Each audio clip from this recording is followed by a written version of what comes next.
चलो बाळको, आज આપણે જોઈશું તો કે પોટેન્શિયોમીટર। ગયા લેક્ચરમાં આપણે વાત કરી હતી તો કે મીટર બ્રિજની। હવે ચેપ્ટરનો છેલ્લો ટોપિક આવે છે તો કે પોટેન્શિયોમીટર। હવે આ પ્રેક્ટિકલ તમારે બોર્ડની એક્ઝામમાં એટલે કે તમારે જે જર્નલ છે એમાં પ્રેક્ટિકલ આપેલો છે, એટલે આ પ્રેક્ટિકલ આખા જે 18 જે પ્રેક્ટિકલ છે એમાં સૌથી અઘરો પ્રેક્ટિકલ આ છે, બરાબર છે। એટલે જ્યારે તમે લેબમાં જશો ત્યારે ખાસ ધ્યાન રાખજો। ઓકે, તો સૌથી પહેલા પોટેન્શિયોમીટર એટલે શું? તો પોટેન્શિયોમીટરના બે ઉપયોગો થાય। એક, મારી જોડે બે બેટરી હોય અથવા બે વિદ્યુત કોષ હોય, મારે એમના ઈએમએફની સરખામણી કરવી હોય તો પોટેન્શિયોમીટરનો ઉપયોગ થાય। પછી આપણે ભણી કે દરેક બેટરીને શું હોય તો કે આંતરિક અવરોધ હોય, તો આ આંતરિક અવરોધનું મૂલ્ય શોધવું હોય તો પણ પોટેન્શિયોમીટરનો ઉપયોગ થાય। ક્લિયર આટલી વસ્તુ? તો શરૂઆત કરીએ પોટેન્શિયોમીટર। તો આ શું છે? પોટેન્શિયોમીટરની સર્કિટ છે, બરાબર છે। અહીંયા જેવી રીતે મીટર બ્રિજની અંદર 1 મીટર લાંબો તાર વાપરવામાં આવતો હતો, આમાં પણ તાર વાપરવામાં આવે છે, પણ આની તારની લંબાઈ છે ને થોડી વધારે હોય, 1 મીટર 2 મીટર 3 મીટર, બરાબર છે। તો સૌથી પહેલા આપણે શું કરીશું? પોટેન્શિયોમીટરની રચના, પછી આપણે એના બે ઉપયોગોની વાત કરીએ। તો જુઓ, તો આકૃતિમાં દર્શાવ્યા મુજબ નિયમિત આડછેદનું ક્ષેત્રફળ અને અમુક લંબાઈ ધરાવતો તાર બિંદુ A અને C ની વચ્ચે જોડેલ છે। ક્લિયર? આ પહેલી લાઈન પોટેન્શિયોમીટરની રચનામાં સૌથી પહેલી લાઈન આ। ત્યારબાદ બિંદુ A અને C ની વચ્ચે શું જોડેલું છે? તો તમે જોશો, એટલે કહેવાનો મતલબ આ જે AC તાર છે ને એની સાથે શું જોડેલ છે? બેટરી, કળ અને અવરોધ જોડેલ છે, બરાબર। આપણે અહીંયા લખી નાખીએ કળ। ક્લિયર? આગળ શું ધ્યાનમાં રાખવાનું? અહીંયા જે આ AC તાર છે ને એ સળંગ તાર ના હોય, એને છે ને નાના નાના ટુકડાઓમાં વિભાજિત કરી દેવામાં આવે અને પછી દરેક ટુકડાને ધાતુની જાડી પટ્ટી વડે જોડવામાં આવે। અહીંયા છે ને એક ધાતુની જાડી પટ્ટી હોય,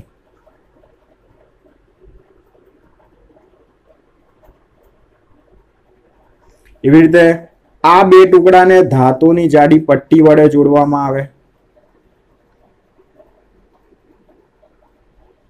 બરાબર। એવી રીતે આ બે ટુકડાને ધાતુની જાડી પટ્ટી વડે જોડવામાં આવે છે, બરાબર। એટલે કહેવાનો મતલબ પોટેન્શિયોમીટરની અંદર આ જે AC તાર છે ને નાના ટુકડામાં વિભાજિત કરી ધાતુની જાડી પટ્ટી વડે જોડવામાં આવે, એટલે કે આ બે ટુકડાને ધાતુની જાડી પટ્ટી વડે, આ બે ટુકડાને ધાતુની જાડી પટ્ટી વડે, આ બે ટુકડાને ધાતુની જાડી પટ્ટી વડે જોડવામાં આવે છે। તો આ જે વાત થઈ એ શેની વાત થઈ? તો કે પોટેન્શિયોમીટરની રચનાની। તો સૌથી પહેલા આપણે અહીંયા રચના લખી નાખીએ, બરાબર। તો સૌથી પહેલો મુદ્દો શું? તો આકૃતિમાં દર્શાવ્યા મુજબ, બરાબર છે। આકૃતિ ઉપરથી તમારે મોસ્ટ ઓફ લખાણ લખવાનું કે જેથી કરીને કોઈ ભૂલ ના થાય।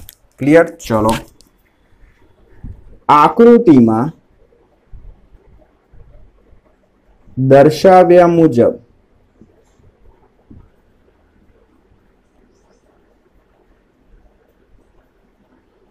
નિયમિત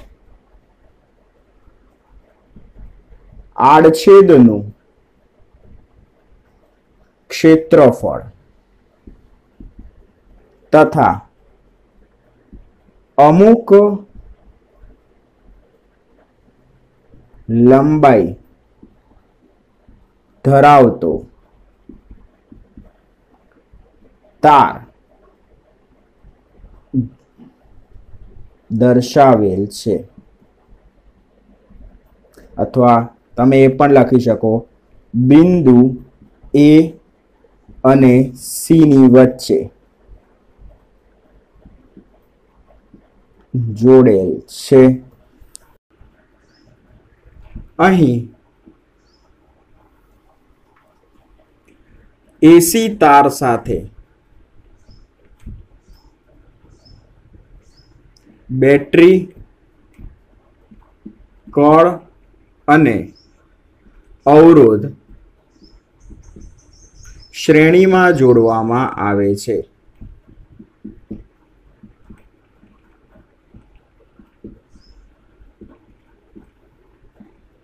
પછી અહીં આ જે એસી તાર છે એને નાના નાના ટુકડાઓમાં વિભાજિત કરીને ધાતુની પટ્ટીઓ વડે જોડવામાં આવે છે.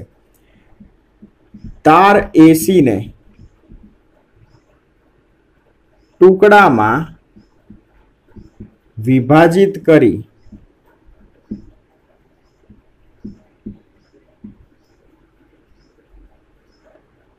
ધાતુની પટ્ટીઓ વડે જોડવામાં આવે છે.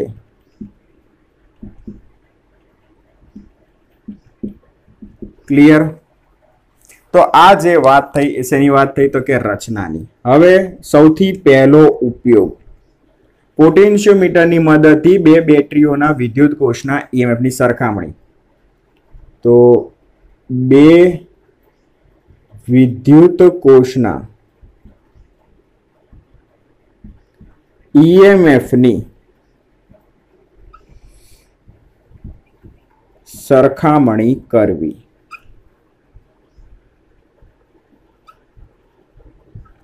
બરાબર છે? તો આ પહેલો ઉપયોગ. તો હવે જોઈએ કઈ રીતે સરખામણી કરી શકાય. તો અહીંયા આપણે શું કરીશું, બે વિદ્યુત કોષ લઈ લઉં. એકનું ઈએમએફ છે E1 અને બીજાનું છે ઈએમએફ E2. હવે કરીશું શું, તો આપણે બે કોષ લઈ લઈએ. તો આપણે અહીંયા બતાવી દઈએ E1 અને E2. આ પહેલો વિદ્યુત કોષ, આ બીજો વિદ્યુત કોષ. બરાબર છે? અથવા હજી થોડું વ્યવસ્થિત દોરવું હોય તો તમે આવી રીતે છેડો કાઢી શકો.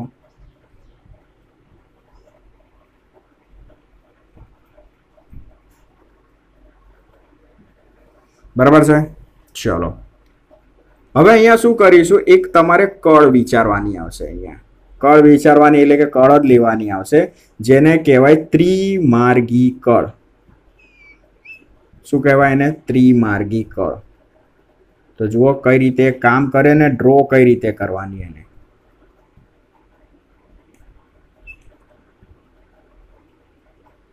ઓકે, તો તમારે શું કરવાનું, અહીંયા ત્રણ બિંદુ બતાવી દેવાના.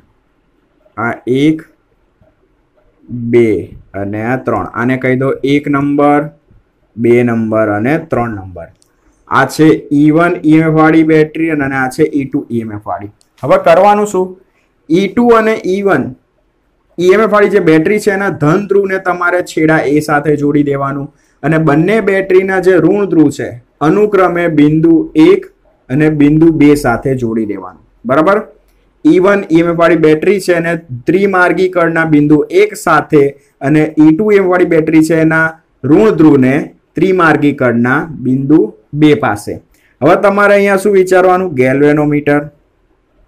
ગેલ્વેનોમીટરનો એક છેડો બિંદુ 3 પાસે અને ગેલ્વેનોમીટરનો બીજો છેડો કોની સાથે આવશે, જોકી સાથે આવશે. બરાબર છે? એટલે ગેલ્વેનોમીટરનો એક છેડો મેં બિંદુ 3 પાસે જોડી દીધો અને પછી ગેલ્વેનોમીટરનો બીજો છેડો આપણે કોની સાથે જોડીશું, તો કે જોકી સાથે. હવે તમારે અહીંયા પ્રેક્ટિકલ કઈ રીતે કરવાનો, તો આ જે સેટઅપ થયું એ બે વિદ્યુત કોષના ઈએમએફની સરખામણી કરવા માટેનું સેટઅપ થયું. હવે આગળ શું કરવાનું, તો સૌથી પહેલા બિંદુ 1 ને 3 સાથે જોડવાનું. એટલે ગેલ્વેનોમીટર સાથે કઈ, તો કે E1 EMF વાળી બેટરી સંપર્કમાં આવશે. પછી તમારે શું કરવાનું, જોકીને બિંદુ A પરથી સરકાવતા જવાનું.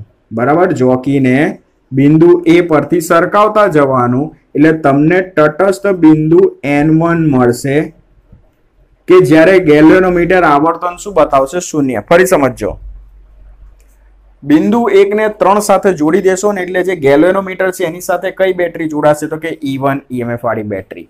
હવે અહીંયા કરવાનું શું, તો કે જોકીને બિંદુ A થી સરકાવતા જવાનું અને પછી તમારે તટસ્થ બિંદુ એવું મેળવવાનું કે ગેલ્વેનોમીટર આવર્તન 0 બતાવે. બરાબર? માની લો કે તટસ્થ બિંદુ N1 જે A થી કેટલા અંતરે હશે, L1 અંતરે હશે અને આ શું છે, તટસ્થ બિંદુ કે જ્યારે ગેલ્વેનોમીટર આવર્તન શું બતાવે છે, 0. બરાબર છે? તો પહેલા આટલું લખાણ લખી નાખીએ પછી આપણે આગળની પ્રોસેસ કરીએ. તો ધારો કે E1 અને E2 ईएमएफ ધરાવતી બે વિદ્યુત કોષ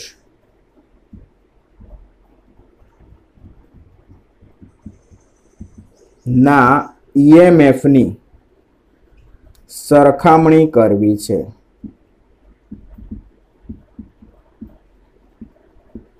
અહીં બંને વિદ્યુત કોષના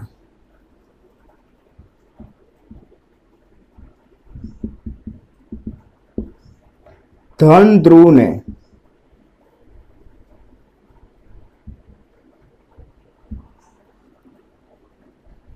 તારના બિંદુ એ પાસે જોડવામાં આવે છે। બરાબર, બંને બેટરીનો જે ધન ધ્રુવ છે તારના બિંદુ એ પાસે તથા બંને બેટરીના ઋણ ધ્રુવને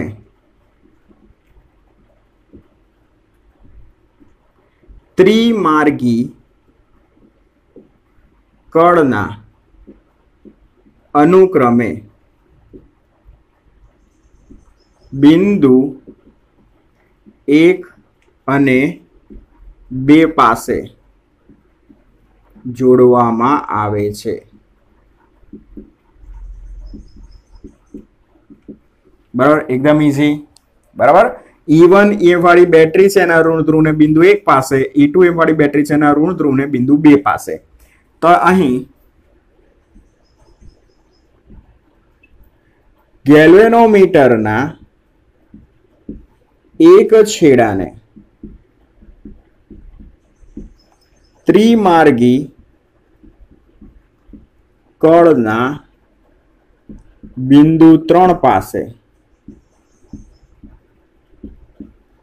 તથા બીજા છેડાને જોકી સાથે જોડવામાં આવે છે। બરાબર છે, ગેલ્વેનોમીટરનો એક છેડો ત્રિમાર્ગી કળના બિંદુ 3 પાસે અને બીજો છેડો જોકી સાથે જોડાણ। તો આ જે વાત થઈ એ જ્યારે બે વિદ્યુત કોષના ईएमएफ ની સરખામણી કરવી હોય ત્યારે એની રચનાની વાત થઈ। તો હવે વાત આવે છે તો કે કાર્ય પદ્ધતિ।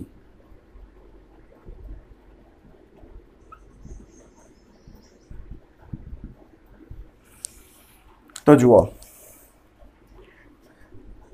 આકૃતિમાં દર્શાવ્યા મુજબ E1 EMF ના ઋણ ધ્રુવ કે જેને ક્યાં જોડ્યું છે બિંદુ 1 પાસે, બિંદુ 1 ને 3 સાથે જોડતા ગેલ્વેનોમીટર સાથે E1 EMF વાળી બેટરી સંપર્કમાં આવશે।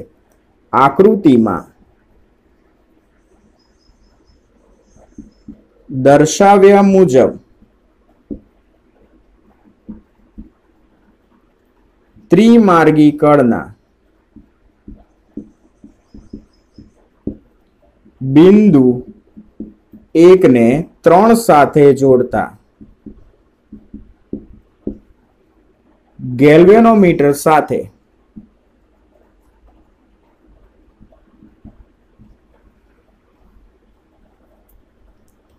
E1 EMF વાળી બેટરી સંપર્કમાં આવે છે। બરાબર છે। હવે શું કરવાનું, તો જોકીને બિંદુ એ થી સરકાવતા જવાનું અને તટસ્થ બિંદુ N1 એવું મળે કે જેથી ગેલ્વેનોમીટર આવર્તન 0 બતાવે। હવે જોકીને બિંદુ એ થી સરકાવતા તટસ્થ બિંદુ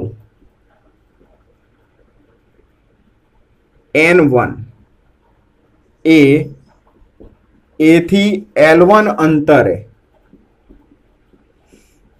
એવું મળે કે જેથી ગેલ્વેનોમીટર આવર્તન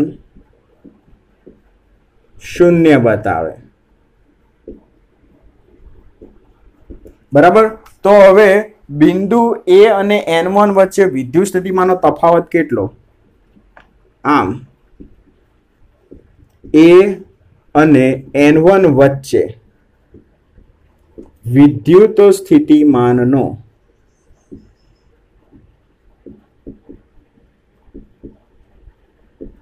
તફાવત તે કોના જેટલો હશે ખબર? E1 EMF વાળી જે બેટરી છે ને એના જેટલો હશે. તો આપણે અહીંયા શું લખીશું? E1 બરાબર phi L1, જ્યાં phi એ શું છે ખબર? એકમ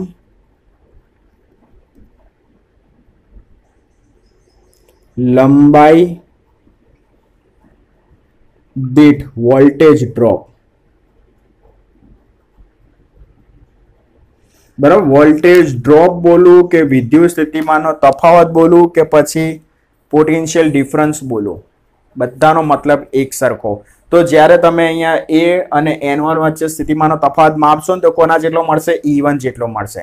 હવે E1 બરાબર શું આવે? phi L1.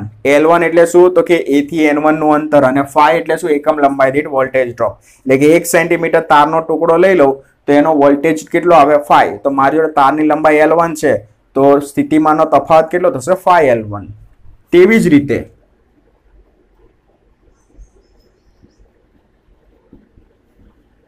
ત્રિમાર્ગી કળના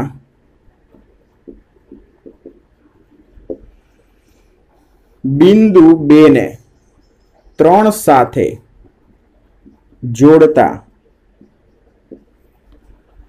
ગેલ્વેનોમીટર સાથે E2 EMF વાળી બેટરી સંપર્કમાં આવશે.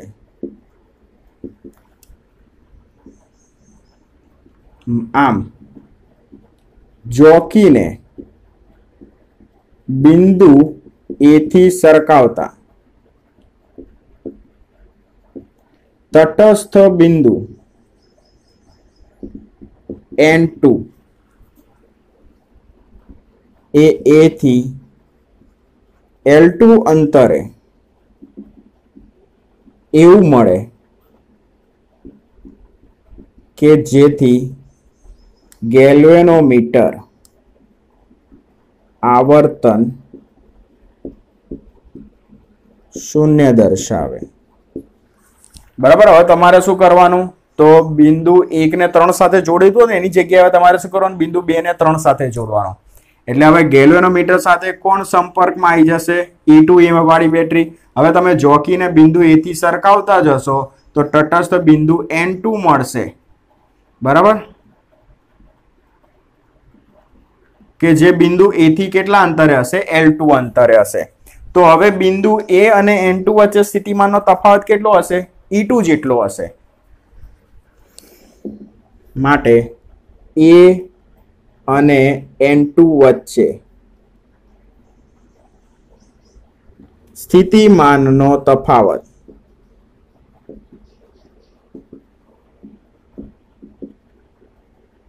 phi L2 કોના બરાબર?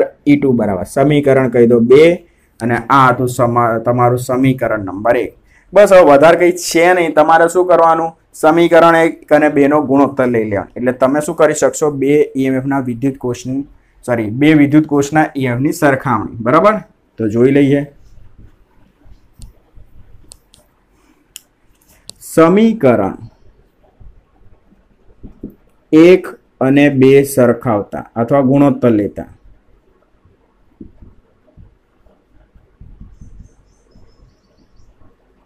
તો E1 by E2 is equal to phi L1 phi L2.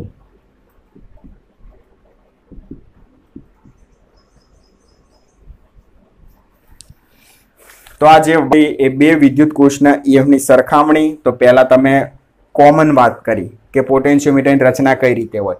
તો એ રચના અહીં સુધી બતાવી. પછી માની લો કે મારે 2 વિદ્યુત કોષના EMF ની સરખામણી કરી છે તો પછી કનેક્શન કઈ રીતે કરવાનું? તો આ રીતે કનેક્શન કરવાનું.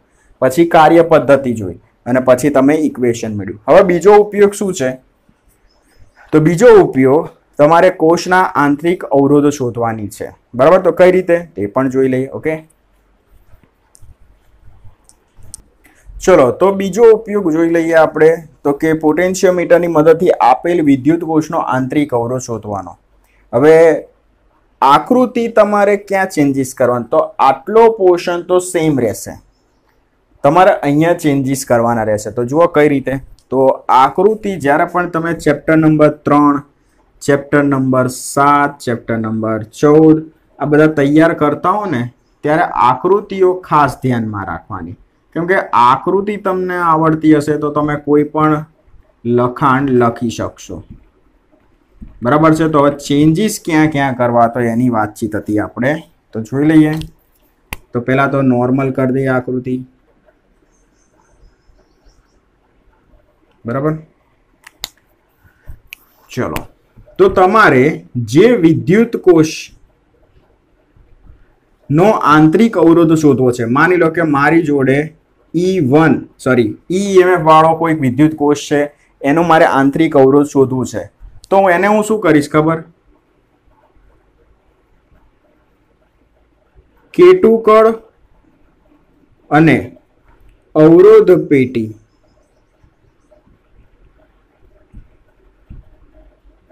સાથે સમાંતર જોડવું પડે,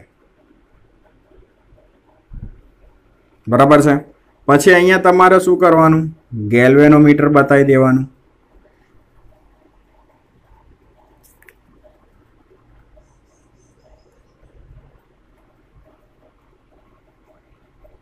અને ગેલ્વેનોમીટરનો બીજો છેડો તમને ખબર છે કોની સાથે જોડવાનો, તો કે જોકી સાથે, બરાબર છે. તો અહીંયા EMF વાળી બેટરી, અહીંયા અવરોધ પેટી RB અને આ કડકી જેને આપણે કહીશું K2.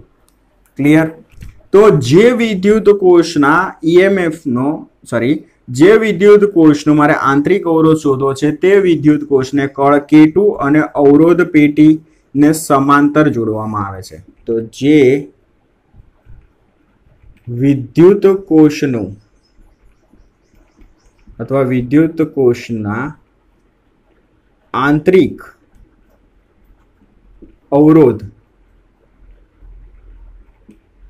મેળવવું છે, તેને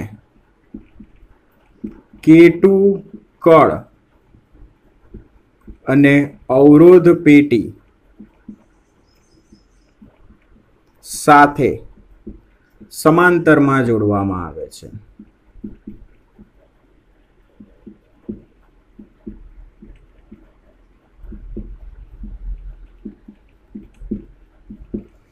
ચલો હવે આગળ વધીએ. તો અહીંયા શું ધ્યાનમાં રાખવાનું, તો આ K2 કળ છે, એની બે પોઝિશન ધ્યાનમાં રાખવાની. પહેલી પોઝિશન, હવે તમને ખબર છે, કોઈ પણ સ્વિચ લઈ લઈએ, કળ એટલે શું થાય, સ્વિચની બે જ સ્થિતિ હોય, ઓન અને ઓફ. હવે તમે વિચારો કે જ્યારે કોઈ કળ આવી રીતે બતાવી હોય ને, એનો મતલબ કળ કેવી છે, તો કે ખુલ્લી છે. કળ ખુલ્લી હોય એનો મતલબ શું થાય, કે એ ઓફ સ્થિતિમાં છે. માની લો કે કળ તમને આવી રીતે બતાવી છે, તો કળ એ કેવી કહેવાય, બંધ કહેવાય. અને બંધ એટલે શું કહેવાય, ઓન સ્થિતિ. આ બાબત ધ્યાનમાં રાખવાનું, બરાબર. હવે તમારે અહીંયા શું કરવાનું, K2 કળ પહેલા કેવી રાખવાની, તો કે ખુલ્લી રાખવાની. ખુલ્લી એટલે કે કઈ સિચ્યુએશનમાં, ઓફ સ્થિતિમાં. તો સૌ પ્રથમ K2 કળ ખુલ્લી રાખતા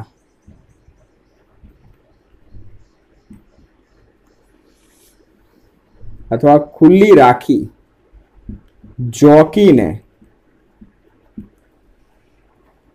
બિંદુ A થી સરકાવતા તટસ્થ બિંદુ N1 જે A થી L1 અંતરે હશે ત્યારે ગેલ્વેનોમીટર આવર્તન 0 દર્શાવે.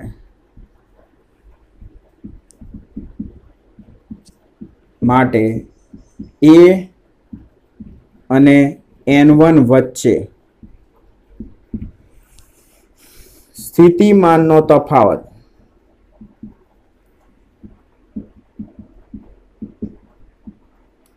E is equal to phi L1 સમીકરણ નંબર 1. હવે અહીંયા ધ્યાન શું રાખવાનું, જ્યારે K2 કળ ખુલ્લી હશે એટલે કે ઓફ સ્થિતિમાં હશે ને, એટલે અવરોધ પેટીમાંથી પ્રવાહ નહીં વહે. પ્રવાહ નહીં વહે એનો મતલબ કે તમે જ્યારે A અને N1 વચ્ચે જે સ્થિતિમાનનો તફાવત મેળવશો તો એ કોના બરાબર થશે? આ EMF વાળી જે બેટરી છે ને એના બરાબર થશે. એટલે આપણે શું લખ્યું? E બરાબર phi L1. phi એટલે ખબર છે એકમ લંબાઈ દીઠ વોલ્ટેજ ડ્રોપ. હવે શું કરવાનું, જ્યારે K2 કળ બંધ હોય ત્યારે, એટલે હવે તમારે K2 કળ ઓન કરવાની. તો હવે ઓન કરી દઈએ. હવે K2 કળ બંધ હોય ત્યારે અવરોધ પેટીમાંથી અથવા પરિપથમાંથી વિદ્યુત પ્રવાહ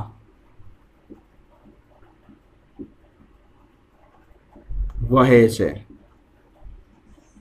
આમ બિંદુથી એ બિંદુથી ચોકી સરકાવતા તટસ્થ બિંદુ N2 જે A થી L2 અંતરે હશે ત્યારે ગેલ્વેનોમીટર આવર્તન 0 દર્શાવે. બરાબર. હવે અહીંયા તમને બિંદુ A અને N2 અહીંયા બતાવી દઈએ. અહીંયા N2 બિંદુ બતાવી દઈએ. A અને N2 વચ્ચે ટર્મિનલ વોલ્ટેજ V હોય તો V બરાબર phi L2. કેમ કે હવે પરિપથમાંથી પ્રવાહ પસાર થશે. મેં પહેલા પણ કીધેલું કે જ્યારે પરિપથમાંથી પ્રવાહ વહે ને ત્યારે શું હોય તો કે તમને ટર્મિનલ વોલ્ટેજ મળે. તો હવે અહીંયા તમને શું મળે? Terminal voltage. સમીકરણ નંબર 2, 1 અને 2 નો ગુણોત્તર લેતા, 1 અને 2 નો ગુણોત્તર લેતા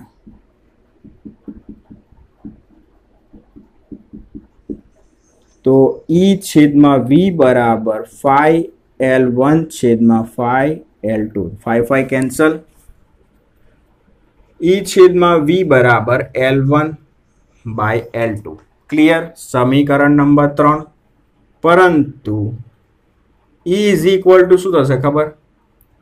I into small r plus capital R. અને V બરાબર શું થશે? IR. આ બંને વેલ્યુ અહીંયા મૂકી દઈએ તો I small r plus capital R છેદમાં IR is equal to L1 છેદમાં L2. તો I કેન્સલ, મારે સ્મોલ r કરતા બનાવવાનું છે તો r પહેલા અહીંયા લઈ જઈએ તો small r plus capital R બરાબર કેપિટલ R L1 છેદમાં L2. સ્મોલ r ને કરતા બનાવી દઈએ તો R L1 by L2 minus R. આ બેમાંથી કોમન શું નીકળશે તો કે કેપિટલ R. તો કેપિટલ R કોમન કાઢીએ, L1 બાય L2 માઇનસ 1. તો આ જે ઇક્વેશન થયું એ શેનું થયું તો કે બેટરીના આંતરિક અવરોધ શોધવાનું ઇક્વેશન થયું. તો તમે આ રીતે શું કરી શકો? કોઈ પણ વિદ્યુત કોષ છે એનો આંતરિક અવરોધ શોધી શકો. બરાબર. એકદમ ઇઝી. 2 વાર તો તમારે મિનિમમ જોવો જ પડશે વિડીયો કે જેથી કરીને વધારે ક્લિયર થાય. બરાબર છે. ઓકે. તો આવતા લેક્ચરમાં શરૂ થશે આપણે તો કે ઉદાહરણના દાખલા. ઓકે.